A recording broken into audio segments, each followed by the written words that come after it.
First మొదటి రౌండ్లో నేను ఏదైతే అంశం లేవనెత్తానో ఇశ్రాయేలీస్ని మోషే అనే వ్యక్తి బయటికి తీసుకొచ్చిన విధానం గురించి నేను ప్రధానంగా మాట్లాడదాను. దాని గురించి నాకు ఈరోజు చర్చ జరగాలని చెప్పి నేను స్టార్ట్ చేశాను. దీనికి సంబంధం లేకుండా మొదటి రౌండ్లో దీనికి సైంటిఫిక్ ఆధారాలు ఉన్నాయి, ఇంకొకటి ఉన్నాయని చెప్పి జనరల్ స్టేట్మెంట్లు కొన్నిచ్చి వాటి గురించి నువ్వు ఎందుకు సమాధానం చెప్పలేదు నన్ను అడుగుతున్నారు. ఈరోజు చర్చ దేని గురించి? బైబిల్ గురించి, బైబిల్ దేవుడి గురించి. మీ బైబిల్కి సైంటిఫిక్ ఆధారాలు ఉన్నాయా అని ఒక చర్చ పెడితే దాని మీద ఇంకో రోజు మాట్లాడదాం. బైబిల్ దేవుడి గురించి, క్యారెక్టర్ గురించి చర్చ జరగాలి. నేనంటే శాస్త్రీయమైన ఆధారాలు ఉన్నాయని నేను చెప్పాను, ఇంకోటి ఏదో చెప్పాను, జనరల్ స్టేట్మెంట్ ఇచ్చాను. ఈ జనరల్ స్టేట్మెంట్స్ గురించి మీరు నాకు అవసరం, మీరు లాక్కుపోయిన దగ్గరికి నేను రాను.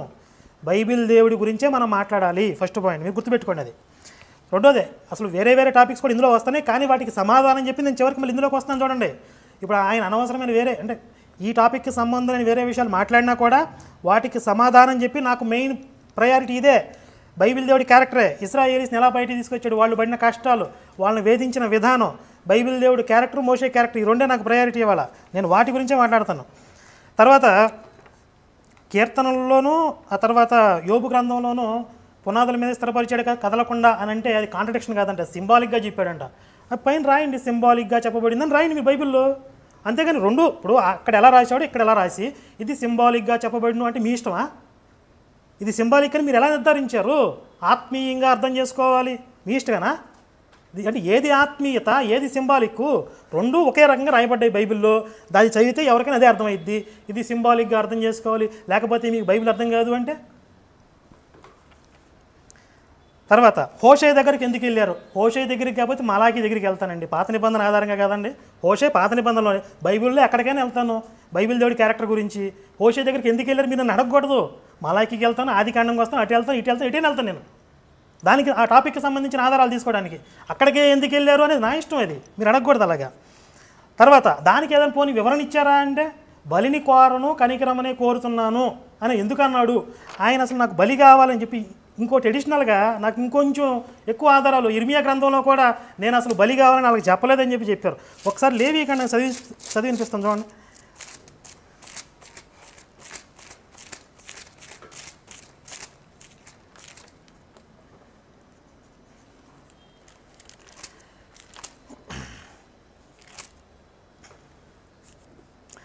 ముందు నుంచి ఉంటే సరే, లేవీకాండం 3వ అధ్యాయం. అతడు అర్పించిన సమాధాన బలి అయిన ఎడల, అతడు గోవుల్లోని తీసుకొచ్చిన ఎడల అది మగదే కానీ ఆడదే కానీ యెహోవా సన్నిధికి నిర్దోషమైన దాన్ని తీసుకురావాలను. దాన్ని అర్పించు, దాని తల మీద దాన్ని చెయ్యి ఉంచి ప్రత్యక్షపు గుడారం యొక్క ద్వారమున దానిని వధింపవలను. యాజకులకు అహరోను కుమారుడు బలిపీఠం చుట్టూ దాని రక్తమును ప్రోక్షింపవలను.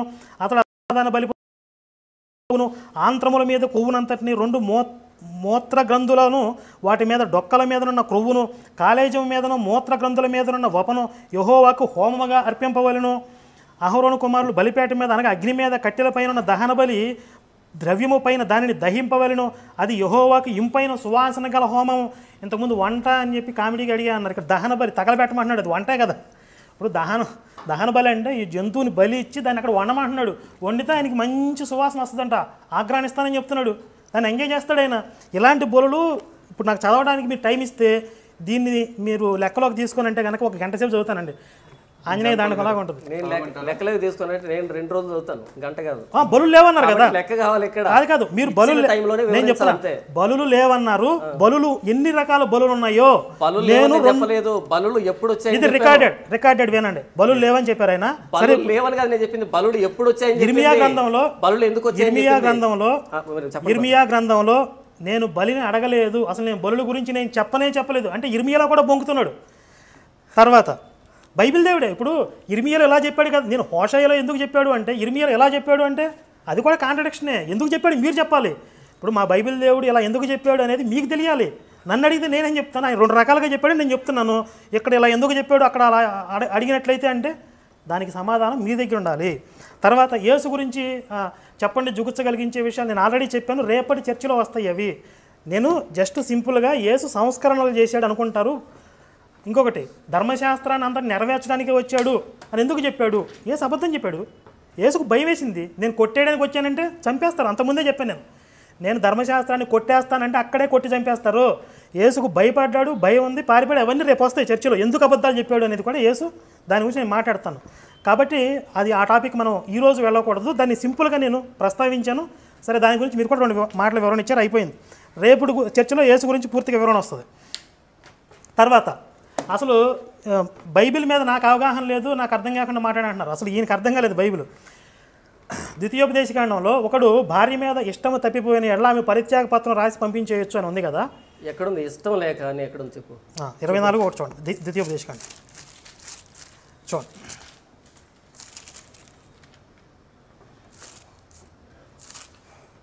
ఒకడు స్త్రీని పరిగ్రహించి ఆమెను పెండ్లి చేసుకున్న తర్వాత ఆమె యందు మానభంగ సూచన ఏదో ఒకటి వస్తున్నాను ఏదో ఒక సూచన అతనికి కనబడినందున ఆమె మీద అతనికి ఇష్టము తప్పిన ఎడల, అంతకంటే ఆ పదం ఎక్కడుందని అడిగారు. ఆ పదం మీరు ఆర్గ్యుమెంట్ చేయొద్దండి. మీరు ఇంతకుముందే నేను కౌంటర్ చేయాలి. మీరు మాట్లాడేటప్పుడే అసలు ఇష్టం అనే పదం లేదని చెప్పారు ఇంతకుముందు. ఇష్టము తప్పిపోయిన ఎడల ఇక్కడ ఏముంది? మానభంగ సూచన అన్నాడు. సూచన అంటే ఆధారం కాదు, డౌట్ జరిగిందేమో అనే ఒక డౌట్ వస్తే, నీకు ఇష్టం తప్పిపోతే ఇది ఒక సందర్భం. అలాగే సంఖ్యాకాండంలో ఒక పద్ధతి ఉంది, భార్య మీద అనుమానం వస్తే. అది ఇది ఒకటే అంటున్నారు. ఈ రెండు వేరువేరు. అసలు సంఖ్యాకాండంలో ఒక పద్ధతి ఉంది, ఇక్కడ ఒక పద్ధతి ఉంది. ఇంకోటి ద్వితీయోపదేశకాండం 22వ అధ్యాయంలో కన్యత్వ పరీక్ష చేయడం ఉంది, అది ఇంకో పద్ధతి. అది అసలు ఈ మూడు వేరువేరు. ఈయన ఏమంటున్నారంటే మూడు ఒకటే అంటున్నారు. ద్వితీయోపదేశకాండం 22వ అధ్యాయంలో పెళ్లి చేసుకున్న తర్వాత మొదటి రాత్రి ఆమె కన్య అవునా కాదని డౌట్ వస్తే అక్కడ టెస్ట్ పెట్టే విధానం వేరు. అక్కడ తల్లిదండ్రులు బట్టను తీసుకురావాలి. ఇక్కడ పెళ్లి చేసుకున్న చాలా కాలం తర్వాత ఎప్పుడైనా రావచ్చు డౌట్, ఇది వేరు. ఈ రెండింటిని మూడింటిని కలిపేసి అన్నీ ఒకటే, ఇదిగో ఇక్కడ ఎంక్వైరీ ఉంది కదా అని చెప్పి నన్ను తప్పుదారి పట్టించి లేకపోతే ప్రేక్షకుల్ని తప్పుదారి పట్టించే ప్రయత్నం చేస్తున్నారు. బైబిల్ మీకు తెలియదు కాబట్టి. కానీ నేను ఖచ్చితంగా దీని గురించి ఎక్స్ప్లెయిన్ చేస్తాను. మూడు సందర్భాలు వేరు వేరు. ద్వితీయోపదేశకాండంలో ఉన్నది కన్యత్వ పరీక్ష, పెళ్ళైన మొదటి రాజు జరిగే పరీక్ష. తర్వాత సంఖ్యాకాండంలో ఉన్నది బురద నెల టెస్ట్, అది వేరే టెస్టు. ఇక్కడ టెస్ట్ లేదు అసలు. సూచన ఏదో ఒకటి అతనికి కనబడితే, ఇష్టం తప్పిపోతే పత్రం రాసి పంపించామన్నాడు. ఈ మూడు వేరు వేరు. ఇది విచ్చలవిడి అయిపోయింది కాబట్టే అక్కడ మలాకీలో భార్యను పంపించకూడదు అంటున్నాడు. ఒకవేళ ఈ కారణంతో భార్యల్ని పంపించేయడం విచ్చలవిడి కాకపోతే ఇంకా వేరే కారణాలతో ఇశ్రాయేలీస్ భార్యను వదిలిపెట్టారా? ఏ కారణాలతో వదిలిపెట్టారు? అసలు వాళ్ళకి ఆ స్వేచ్ఛ ఉందా? ఇప్పుడు ధర్మశాస్త్రం ప్రకారం కేవలం ఈ కారణంతోనే నువ్వు భార్యను వదిలిపెట్టమని చెప్పాడు. ఈ కారణంతోనే వాళ్ళు విచ్చలవిడిగా వదిలిపెట్టేస్తున్నారు. కాబట్టి ఇది విచ్చలవిడి అయిపోయింది కాబట్టి ఇది తప్పు అని చెప్పి మళ్ళీ అక్కడ చెప్తున్నాడు. దాన్ని మరి అంటే అది కాంట్రడిక్షన్ కదా. అంటే తాను చేసిన తప్పులను ఆయన సరి చేసుకుంటున్నాడు. మళ్ళీ తర్వాత ఇంకో ప్రవక్తల ద్వారా వేరే రకంగా చెప్పిస్తున్నాడు. సరే, ఇంతకుముందు నేను ఏదైతే మొదలుపెట్టానో ఆ టాపిక్లోకి వెళ్దాం.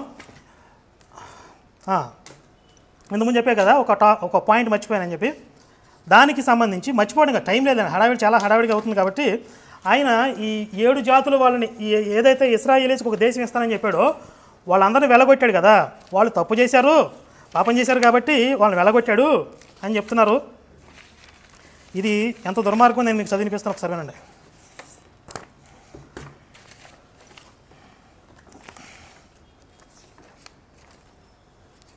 ఇంకొక సెకండ్ అన్నది.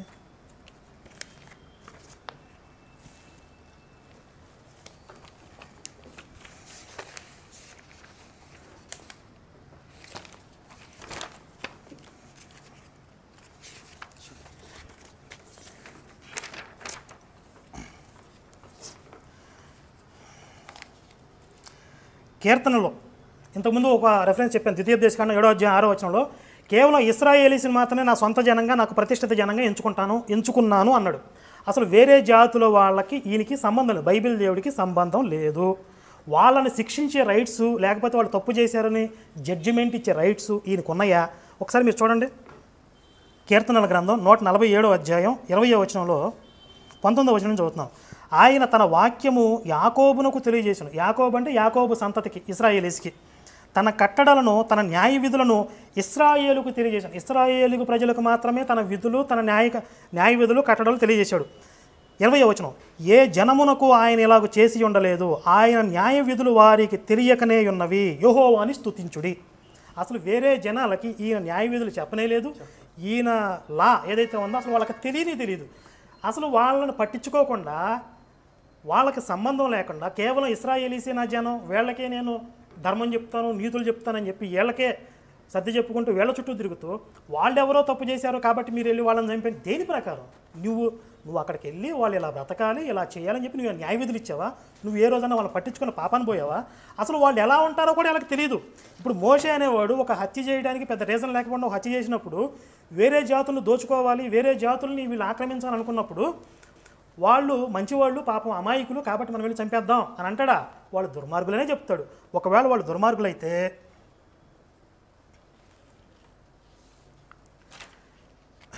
ఒకసారి సంఖ్యాకాండంలో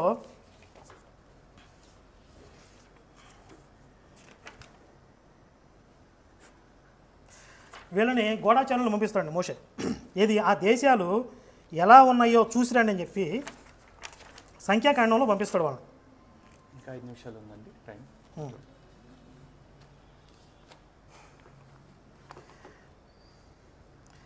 సంఖ్యాకాండం 13వ అధ్యాయం 18వ వచనంలో అక్కడ గూఢాచారులను పంపించు వాళ్ళకి ఏం చెప్తున్నాడంటే, దానిలో నివసించు జనము బలము గలదో బలము లేనిదో కొంచెమైనదో విస్తారమైనదో, వారు నివసించు భూమి ఎట్టిదో అది మంచిదో చెడ్డదో, వారు నివసించు పట్టణములు ఎట్టివో, వారు గుడారములలో నివసించుదురో కోటలలో నివసించుదురో, ఆ భూమి సారమైనదో నిస్సారమైనదో. ఇన్ని వివరాలు మోషే తెలియదండి అసలు.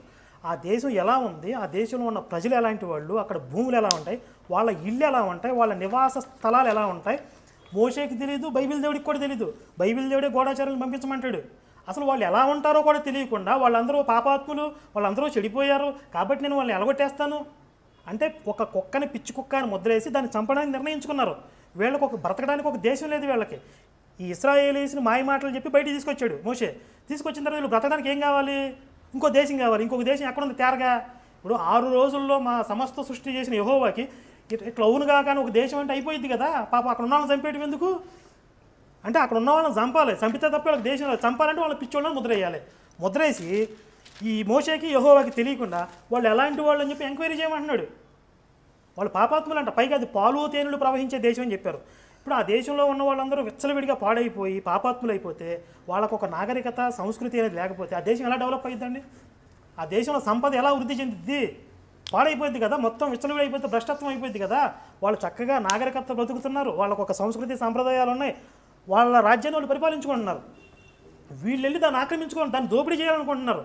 దాన్ని దోపిడీ చేయాలనుకుంటున్న వీళ్ళకి నీతి న్యాయాలు ఉన్నాయా? వాళ్ళకి లేవా? అంటే వాళ్ళు పిచ్చోడని ఎవరు చెప్పారు? మోషే చెప్పాడు.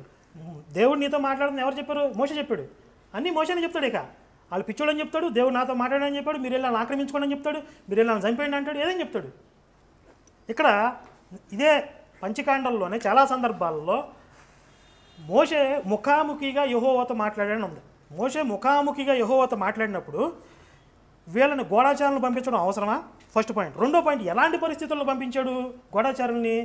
వీళ్ళందరూ ఇశ్రాయేలీస్ అందరూ కూడా పిల్ల జల్ల అన్ని మోటాముళ్ళే సర్దుకుని అడవుల్లో బ్రతుకుతుంటే వీళ్ళని ఎక్కడే వెయిట్ చేయించి వాళ్ళని పంపించారు. 40 రోజులు తిరిగారు వాళ్ళు.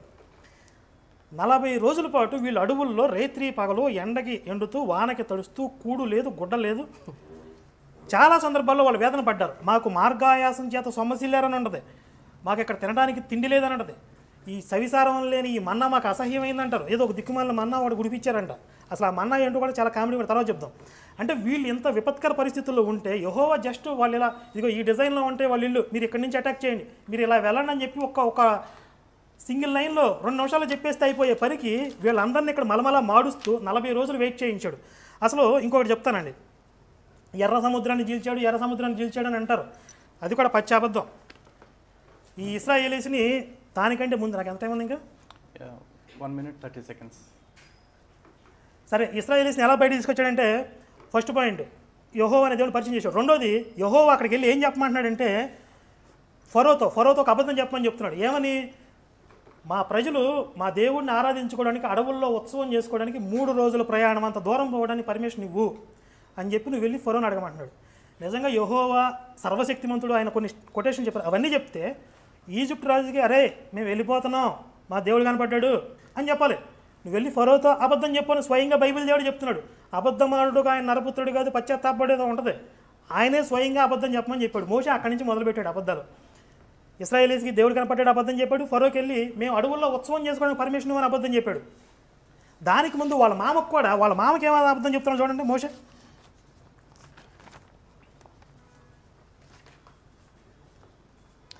నిర్గమకాండం 4వ అధ్యాయం 18వ వచనంలో అటు తర్వాత మోషే ఈ బైబిల్ దేవుడు కనపడ్డాడు అన్న తర్వాత మోషే బయలుదేరి తన మామయ్యను ఇత్రో దగ్గరకు వెళ్ళి, సెలవైన ఎడల నేను ఐగుప్తులోనున్న నా బంధువుల యొద్దకు మరలా పోయి వారింకా సజీవులై ఉన్నారేమో చూచేదనని చెప్పింది.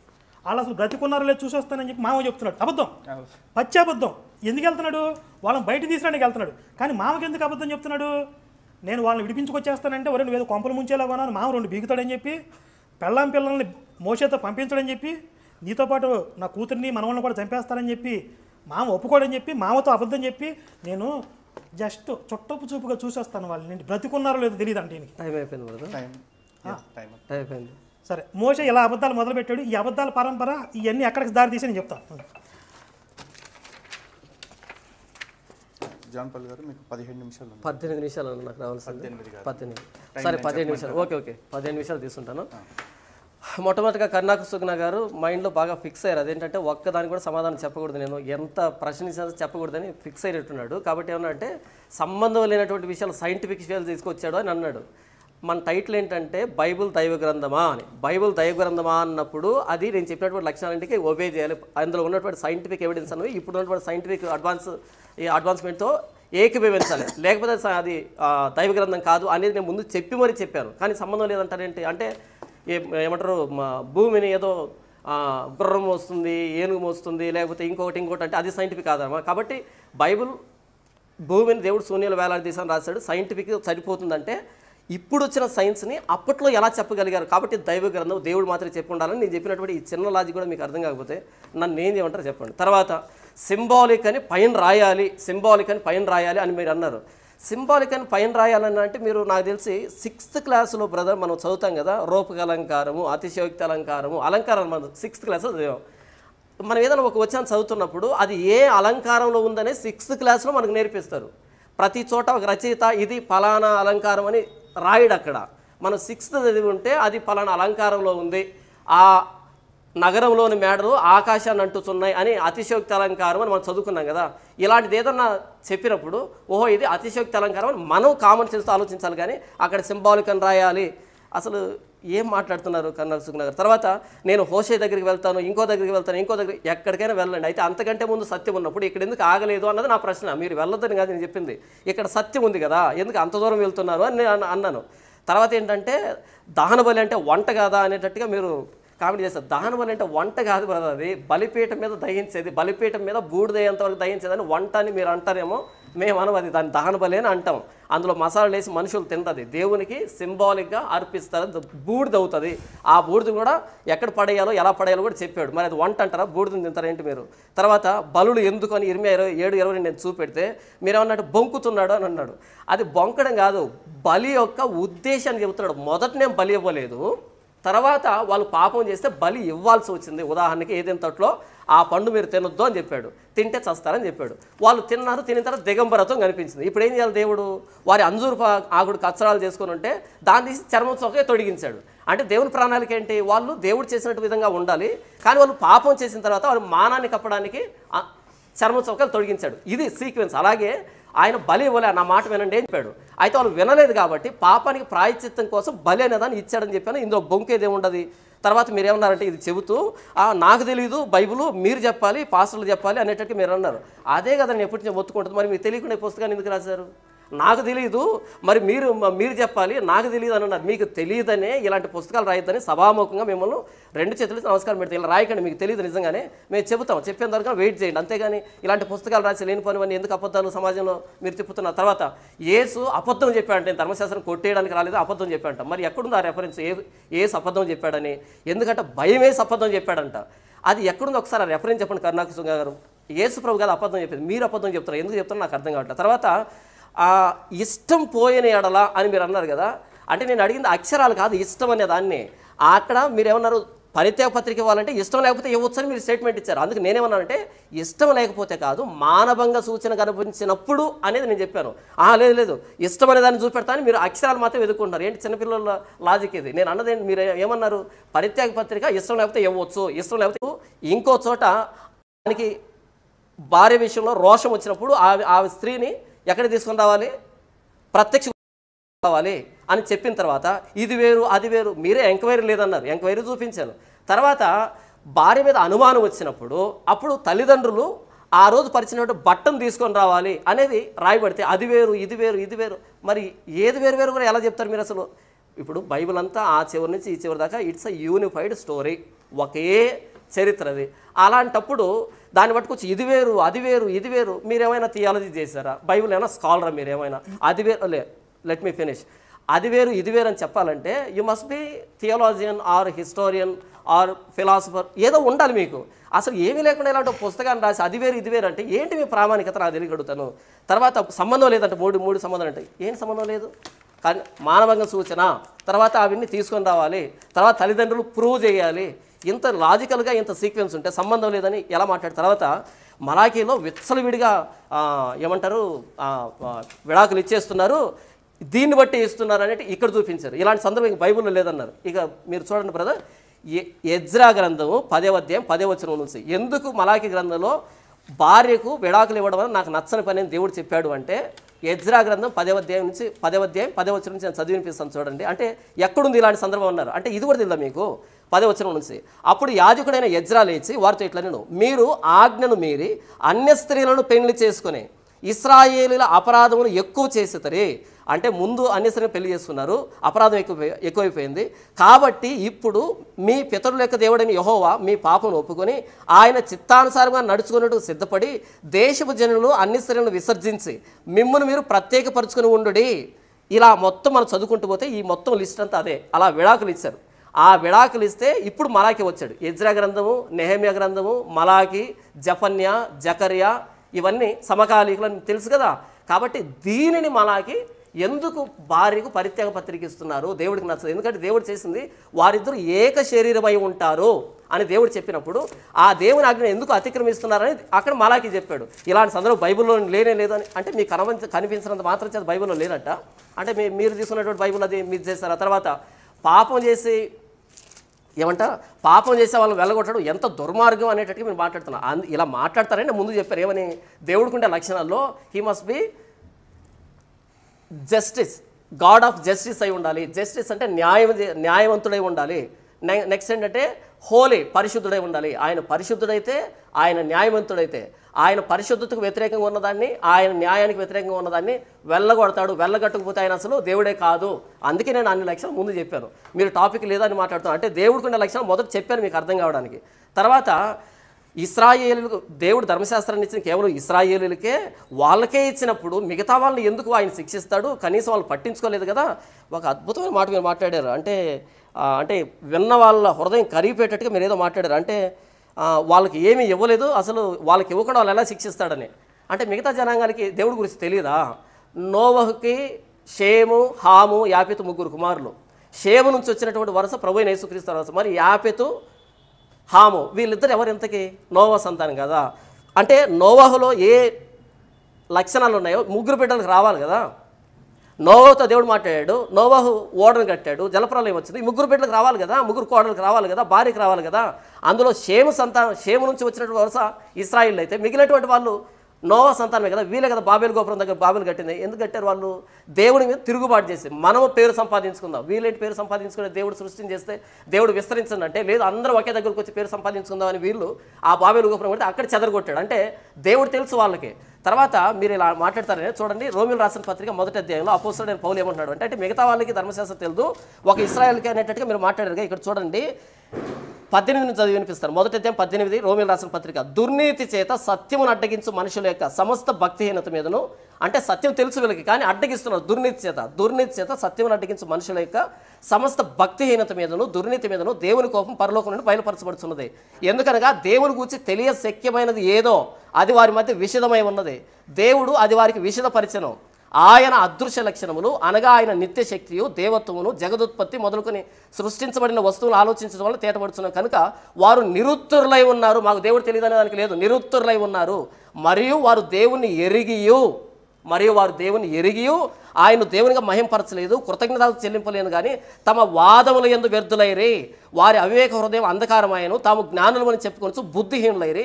వారు అక్షయుడుకు దేవుని మహిమను క్షయముకు మనుషులకు, పక్షులకు, చతుస్పాద జంతువులకు, పురుగులకు ప్రతిమా స్వరూపంగా మార్చరే. దేవుడు తెలుసని చెప్తున్నాడు ఎవరికి? రోమిలకు పత్రిక రాస్తూ. అయితే మరి ఇశ్రాయేలుకు తెలియదు కదా, చుట్టుపక్కల తెలియదు కదంటే మరి నహూము అనే ప్రవక్త ఎవరికి ప్రవచించాడు? కరుణాకర్ గారు చెప్పగలుగుతారా? నహూము అనే ప్రవక్త ఎవరు ప్రవచించాడు? ఓబద్య ఎవరు ప్రవచించాడు? యోనా ఎవరు ప్రవచించాడు? యెషయా కానీ, ఇర్మియా కానీ, యెహెజ్కేలు కానీ పదే పదే తూర్కి ఎందుకు ప్రకటించాడు? సీదోనికి ఎందుకు ప్రకటించాడు? యాగుప్తుకి ఎందుకు ప్రకటించాడు? అషూర్కి ఎందుకు ప్రకటించాడు? ఆనాటి ఫిలిస్తీన్లకి, గాజాకి, వీళ్ళందరికీ ఎందుకు ప్రకటించాడు అంటే వాళ్ళకందరికీ తెలియదు అనమాట. అసలు యెషయా తాను బట్టలు లేకుండా ఎందుకు అష్టోదులో తిరగాల్సి వచ్చింది ఆయన? మీరు ఈ విధంగా చెరబట్టుకొని వెళ్ళిపోతారని కదా. అంటే బైబిల్లో దేవుడు చాలా స్పష్టంగా ప్రతి ప్రాంతానికి ప్రవక్తలు పంపిస్తే అందరికి తెలియజేస్తే వాళ్ళకి తెలియదంట దేవుడు అన్యాయంగా చంపేశాడంట. ఎంత కరుణా హృదయం వచ్చేసింది మీకు అసలు. అంటే బైబిల్ చదివే విధానం తెలియక. తర్వాత ఇక్కడ చూడండి, మోషే కంట, ఆ మోషే మామకంట అబద్ధం చెప్పి వెళ్ళిపోయాడంట. అబద్ధం చెప్పి వెళ్ళిపోయాడంట. ఎక్కడుంది ఆయన అబద్ధం చెప్పాడని? ఎక్కడుంది అసలు నాకు తెలియకడుగుతాను. నా స్వజాతి వాళ్ళు బ్రతికున్నారా లేదు చూసి వస్తానంటే అది అబద్ధం అవుతుందా? అబద్ధం అవుతుందా?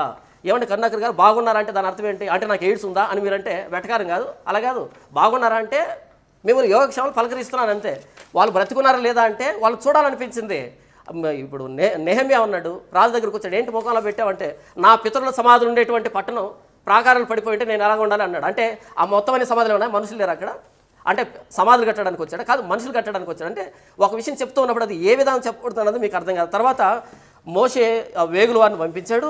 అంటే వేగుల వారిని పంపించి ఆ దేశం ఎలాంటిదో, మనుషులు ఎలాంటిదో, పంటలు ఎలాంటిదో ఇవన్నీ చూడమన్నాడు. అంటే మోషేకి తెలియదు, మోషే పంపించిన దేవుడు కూడా తెలియదు, ఆయన సర్వశక్తిమంతుడు ఎలా అవుతాడు అనేట్టుగా మీరు మాట్లాడారు. అంటే బైబిల్ చదవడం తెలియదు బ్రదర్. ద్వితీయోపదేశకాండం మొదటి అధ్యాయం 20 వచనం చూడండి.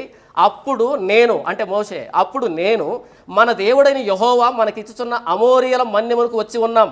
ఇదిగో నీ దేవుడైన యెహోవా ఈ దేశం నీకు అప్పగించెను, ఇచ్చేశాడు. నీ పితరుల దేవుడైన యెహోవా నీతో సెలవిచ్చినట్లు దాన్ని స్వాధీనపరుచుకునుము, భయపడకుము, అధైర్యపడకుము అన్నితో చెప్పేశాడు. స్వాధీనపరచుకో, భయపడద్దని. అయితే 22వ వచనం చూడండి. అప్పుడు మీరందరూ నా యొద్దకు వచ్చి మనకంటే ముందుగా మనుషులు పంపుదము, వారు మన కొరకు ఆ దేశము వేగు చూసి తిరిగి వచ్చి అందులోనికి మనం వెళ్ళవలసిన త్రోవను గురించి, మనం చేరవలసిన పురముల గురించి మనకు వర్తమానం చెప్పుదురు అంటేనే.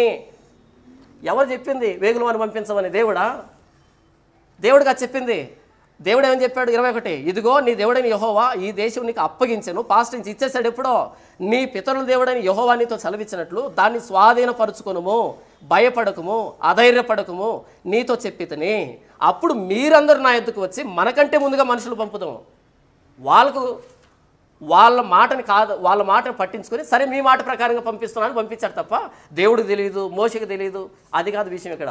ఇకపోతే సామెతలు రాయబడింది ఏంటంటే యుద్ధ దినమునకు గుర్రమును ఆయత్తపరచడం కద్దు, అయితే రక్షణ యెహోవా ఆధీనము. యుద్ధ దినమునకు గుర్రాన్ని ఆయత్తపరచడం కద్దు అంటే ఆచారం, పద్ధతి. నేను ఒక రాజునైనప్పుడు యుద్ధం వచ్చినప్పుడు గుర్రాన్ని సిద్ధపరచాలి, రథాలను సిద్ధపరచాలి, ఆయుధాలను సిద్ధపరచాలి, వస్తువుల్ని, ఆహారాన్ని అంతా సిద్ధపరచాలి. అయితే రక్షణ యెహోవా ఆధీనము అని బైబిల్ చెప్పింది. కాబట్టి మోషే ఒక ప్రాంతం నుంచి ఇంకో ప్రాంతానికి వెళ్తున్నాడు కాబట్టి ఈ లౌకికమైనటువంటి విధానాలు ఉంటాయి, వాటిని మోషే పాటిస్తాడు. అంత మాత్రం దేవుడు తెలియదనా? అంటే దేవుడు తెలియకుండా ఎర్ర సముద్రం దాటించుకొచ్చాడా? ఇకపోతే మీరు ఏమన్నారు అంటే యెహోవా ఎర్ర సముద్రాన్ని చీల్చాడన్న పచ్చబద్ధం అన్నారు మీరు. అసలు ప్రూఫ్ ఏంటి? ఊరికే ఇక్కడ కూర్చొని పచ్చబద్ధం ఊదరు కొడుతున్నారు అని అంటే అదేనా ప్రూఫ్? అంటే మీ మాటే వేదవాక. ఎర్ర సముద్రాన్ని దేవుడు చీల్చలేదనే దానికి ప్రూఫ్ ఏంటి? లేదు ఇంకా ఉంది, ఇంకా 4 నిమిషాలు నాకు పెట్టుకున్నాను ఇక్కడ. యెహోవా ఎర్ర సముద్రాన్ని చీల్చలేదానికి ప్రూఫ్ ఏంటి అనేది మీరు చూపించకుండా పచ్చబద్ధం అంటే పచ్చబద్ధం అనే మాట కాదు ప్రూఫ్. చూపించు, ఎవిడెన్స్ చూపించు. తర్వాత మీరు ఈ పుస్తకంలో రాస్తారు ఎలాగోలా మోషే వారిని తీసుకొచ్చేసాడు ఇటువైపు. అదేంటి ఎర్ర సముద్రాన్ని దాటించడం అంత పెద్ద ఘట్టాన్ని ఎలాగోలా తీసుకొచ్చేసాడు యువతలకి అంటే పుట్టుకొని ఇలా దాటేశారు ఏంటి? అదేమైనా అంటే ఈ పుస్తకంలో ఎలా రాశారంటే కరుణాకర్ గారు మీరు ఏదో ఎలాగోలా చేసి యువతలు తీసుకొచ్చేసాడు. అదేమైనా పిల్లకాలం అనుకున్నారా? ఏమనుకున్నారు? ఎలాగోలా ఎలా వచ్చేస్తారు? ఎర్ర సముద్రం దాటం అంటే హిస్టారికల్ ఈవెంట్, అది మిరాకులస్ ఈవెంట్, అది దాన్ని మీరు ప్రూవ్ చేయాలి తప్పని. హిస్టారికల్గా, ఆర్కియాలజికల్గా, సైంటిఫిక్గా అది ఇంపాసిబుల్ అని ప్రూవ్ చేయాలి. అంతేగాని ఊరికే పచ్చబద్ధం అంటే అది మీరు పచ్చబద్ధం చెప్పినట్టు అవుతుంది కానీ బైబిల్లో పచ్చబద్ధంగా. తర్వాత ఫరోకి 3 రోజులు వెళ్ళి బలర్పిస్తామని అబద్ధం చెప్పారంటే అక్కడ అబద్ధం చెప్పారని ఉందా? ఫరో హృదయ కాఠిన్యం అక్కడ పరీక్షించబడడానికి ముందే దేవుడు చెప్పాడు, మీరు వెళ్తారు, అడుగుతారు, ఫరో అనుమతించడు అని పదే చెప్పిన తర్వాత అక్కడ వెళ్ళారు. అక్కడ 3 రోజులు బలర్పిస్తాం అని కన్నెగరేశాడు. అదేమన్నా అబద్ధమా? అక్కడ రాయబడిందా? మోషే అబద్ధం చెప్పాడు, దేవుడు అబద్ధం చెప్పించాడు, ఏమన్నా ఉందా? మీరు సృష్టించి మీరు అబద్ధాలు చెప్తున్నారు ఇక్కడ. తర్వాత ఇక్కడ రాయబడింది ఏంటంటే మోషే మామకు అబద్ధం చెప్పాడు. అసలు మీరెందుకని ఇన్ని అబద్ధాలు చెప్తున్నారు? జస్ట్ చుట్టపు చూపుగా వెళ్ళొస్తా అన్నా అంట, ఇంకా నేను పిక్నిక్ వెళ్ళొస్తా అని చెప్పాడు అని అనలేదు. కాబట్టి 14 నిమిషాలు బ్రదర్ మీరు అడిగినవన్నీ అయిపోయింది. నేను మొదటి రౌండ్ నుంచి పదే అడుగుతున్నాను, మీరు మాత్రం కంకణం కట్టు కూర్చున్నారు. నేను ఒకదానికి కూడా సమాధానం చెప్పను అని కూర్చున్నారు. నేను మొదటి నుంచి అడిగినటువంటి వాటికి సమాధానం చెప్పగలరని ఆశిస్తున్నాను.